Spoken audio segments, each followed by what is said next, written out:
Hey guys, how's it going? This is the Bald Metal Nerd coming at you with another video.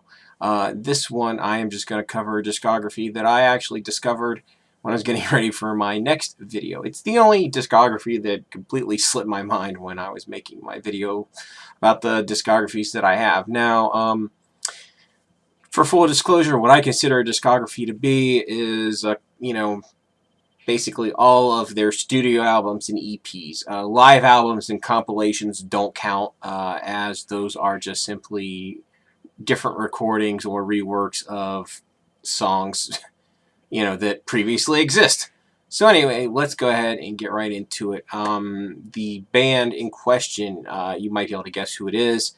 It's definitely my favorite grunge band that ever was. The singer has died and they've continued on, and their first couple albums, well, actually, as a general rule, I don't really think this band sounds too much like grunge. They're much more on the metal side of things. And of course, I am talking about Alice in Chains. Here is their debut, Facelift. Absolutely awesome, wonderful album. It's nearly flawless. It's really awesome. They followed that up. What was interesting is in the early days, after they, do an album and a tour or whatever, they would follow it up with a EP that had, for lack of a better term, softer songs on it. It had a fair amount of ballads. This is Sap. Really good. They followed that up, of course, with their magnum opus or masterpiece, and that would be, of course, Dirt. Really just an incredibly awesome album. Absolutely perfect, really. Following that up, they did another EP, Jar of Flies.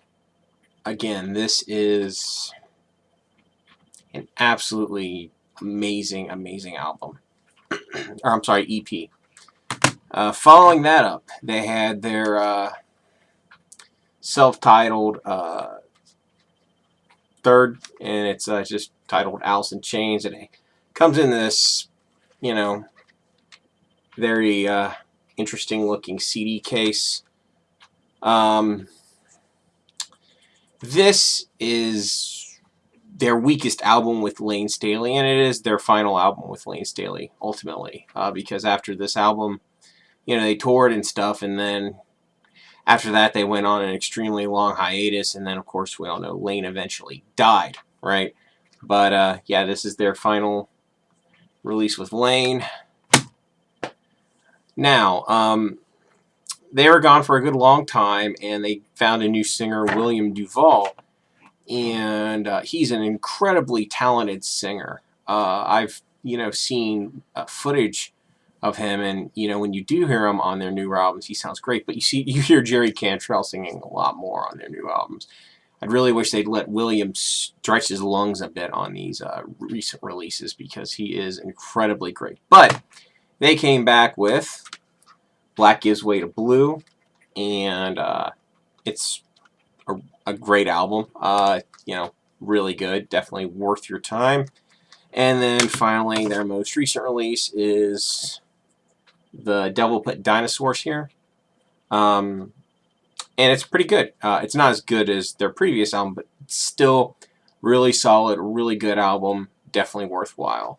So that's pretty much it. That's the one band that I forgot that I had the discography of, and eventually I might do a video on bands that switch singers if they continued to be successful or not. Obviously, Alice in Chains had to do it because, well, their singer died, and they're not the only one. So anyway, that pretty much wraps this up. And as always, if you like this, thumbs up. If you hate me, thumbs down. Share, subscribe, all that fun stuff. Thank you so much for watching. I'll catch you guys next time.